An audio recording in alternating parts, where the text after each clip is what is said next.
It is always extremely difficult to be objective about the life of the founder of a belief system such as Muhammad, as his personality is inevitably blurred by an aura of the miraculous. Early biographers are preoccupied not with historical facts, but with glorifying in every way the memory of one they believe to have been a messenger of Allah. Consequently, there is a rich accretion of myth and miracle, mysterious portents and heavenly signs, of copying and plagiarizing from other religious beliefs and traditions. It is in fact the propaganda of an expanding faith. One of the sources that we frequently quote from is Ibn Ishaq's Biography of Muhammad. So we decided that our listeners should get to know something about such a prolific and honest author. Behind the legendary Muhammad, there lies very important stories that give us a more authentic picture of Muhammad the man, with all his ambitions, fears, anger, lust, jealousy, love, revenge, deception, aggression, etc.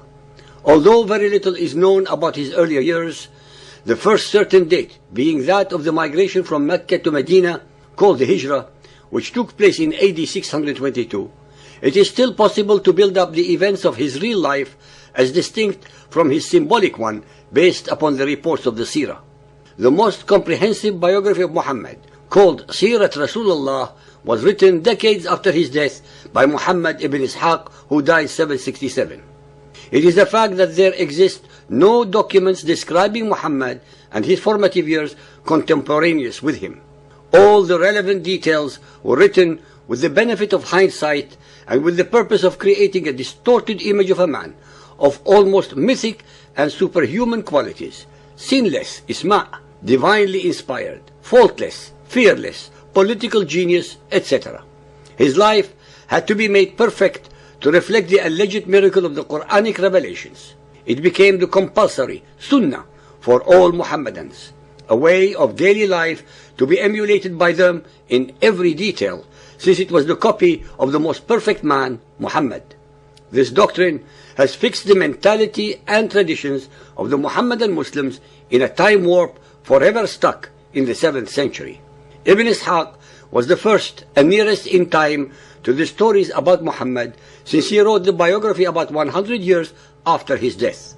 Unlike many later authors of Muhammad's alleged sayings and doings, gleaned from the 8th to the 10th mouths of reporters almost 200 to 300 years after his death. Muhammad ibn Ishaq ibn Yasar was born in Medina about 75 years after the death of Muhammad in 632-33 AD. His grandfather, Yasar, fell into the hands of Khalid ibn al-Walid when he captured Ain al-Tamr in 634 AD, having been held there as a prisoner by the Persian king. He was freed when he accepted Islam. Yasar's children, Ishaq and Musa, became traditionists, thus paving the way and preparing the author's life even before he reached manhood. Muhammad ibn Ishaq was associated with the second generation of traditionists, called the Tabi'een, the followers, who saw some of the Sahaba, companions, but not Muhammad, notably Az-Zuhri, Asim bin Umar bin Qatada, and Abdullah bin Abu Bakr. All these authors were so near to the events they recorded that they needed no isnad, chain of transmitters, to cite their authority or to prove the veracity of their collections. The isnad was needed much later on, when the traditions were removed several centuries after the death of Muhammad, and tens of thousands of made-to-order stories were concocted to fit in with the agenda of a one sect or a ruler or another. His study of Muhammad's Sunnah, Muhammad's alleged deeds, sayings and traditions must have started very early, for at the age of 30 he went to Egypt to attend the lectures of Yazid bin Abu Habib. There he was regarded as an authority, for the same Yazid, his tutor, afterwards related traditions on Ibn Ishaq's authority. On his return to Medina, he went on with the collection and arrangement of the material he collated. Al-Zuhri, who was in Medina in 123 AH, is reported to have remarked that the Medina would never lack ilm, religious knowledge, as long as Ibn Ishaq was there, and he eagerly gathered from him the details of Muhammad's wars. Although Ibn Ishaq's Seerah was preceded by several maghazi, books of conquests, of unknown dates, nonetheless, there is no doubt that his biography of Muhammad had no serious rival. Muhammad ibn Ishaq, who died in 150 or 151 AH, is unquestionably the principal authority on the Seerah, Muhammad's biography, and Maghazi, conquests literature. Every writing after him has depended on his work, which, though lost in its entirety, has been immortalized in the wonderful extant abridgment of his pioneering work by Abu Muhammad Abdul Malik bin Hisham or Ibn Hisham, who died 833 AD. Ibn Ishaq's work is notable for its excellent rigorous methodology, and its literary style is of the highest standard of elegance and beauty. This is hardly surprising when we recall that he was an accomplished scholar not only in the Arabic language but also in the science of hadith. For this reason, most of the isnad, chain of narration, that he gives in his seerah are also to be found in the authentic books of hadith. Ibn Ishaq, like Bukhari and Muslim later on, traveled very widely in the Muslim world in order to authenticate the isnad of his hadith. It is reported that he saw and heard Sa'id bin al-Musaybah, Aban ibn Uthman bin Affan, al-Zuhri, Abu Salama bin Abdul Rahman bin Auf, and Abdul Rahman bin Hurmuz al-A'raj. It is also reported that Ibn Ishaq was the teacher of the following outstanding authorities, among others: Yahya bin Sa'id al-Ansari, Sufyan al-Thawri, Ibn Jurayh, Shu'bah bin al-Hajjaj, Sufyan bin Uyayna, Hamad bin Zayd. The second most authoritative book on Seerah is that of Al-Maghazi, Conquests, by Muhammad bin Umar al-Waqidi al-Salami, who lived from 130 to 207 AH and is buried in Baghdad. This book was widely read in various parts of the Muslim world. The third authoritative work on Seerah is Ibn Sa'd's Tabaqat al-Kubra, 9 volumes. Ibn Sa'd was both the student and the scribe secretary of al-Waqidi. The quality and scholarly excellence of this Tabaqat al-Kubra say a great deal about the academic competence of his teacher and patron. Ahmad bin Jafar bin Wahab, called al-Yaqubi, his work is unique for its examples of Muhammad's sermons not to be found elsewhere, especially those containing instruction and admonition.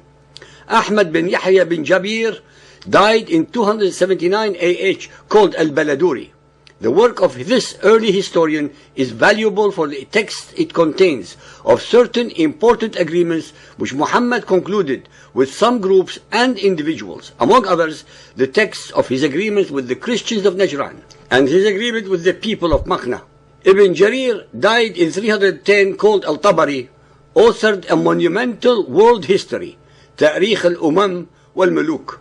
Al-Tabari was not merely a historian, but also an unrivaled authority on the Arabic language and grammar, on hadith and fiqh, and on tafsir, exegesis, and the interpretation of the Quran. Evidence of the excellence of his scholarship, his prodigious and untiring intellectual genius, is provided by his major works, which run into many lengthy volumes each. Abu al-Hasan Ali bin al-Husayn bin Ali al-Mas'udi died in 346 AH. He is a very well-known Arab historian, descendant of one of the companions of Muhammad, Abdullah bin Mas'ud, author of 2 books on history, including long sections on Seerah, both mentioned above. All the above luminaries in Islamic history and exegesis refer to Ibn Ishaq's Seerah in one way or another, a testament to his authority and the veracity of his reporting. I would like our listeners to know that a lot of the information that I recite in this chapter is gleaned from the most outstanding translation of Ibn Ishaq's Seerah by Alfred Guillaume in his monumental The Life of Muhammad, which should be a must-read for any of you, whether so-called believers or unbelievers. Anyone having read and studied this book must come out enlightened and affected by its depth of detail and the honesty of its reporting. It is in Ibn Ishaq's Seerah that the night journey and the satanic verses controversies are first reported. He was so earnest that Ibn Hisham had to delete several stories that were too offending upon the character of Muhammad. Several fundamentalist Muhammadan exegetes condemned Ibn Ishaq for having included reports gleaned from first or second generation descendants of converted Jews and Christians. They condemned him because they deliberately perpetuated the falsehood that the Jews and Christians of Arabia were foreign nationals, when in fact They were aboriginal and indigenous Arabians who converted to the monotheistic religions without force or coercion, unlike those who were forced or terrorized into the following of the cult of Muhammad. This hatred of the people of the book is institutionalized in the Quran in numerous unforgiving and unambiguous verses. Ibn Ishaq's reports are as objective as any one of his times could have been, and the proof resides in the fact that he mentions numerous and enlightening stories about Jews and Christians that are unbiased and show them in a singularly benevolent manner, contradicting their distorted and hate-mongering portrayals in the Quran and by the later Muhammadan theologians and hadiths.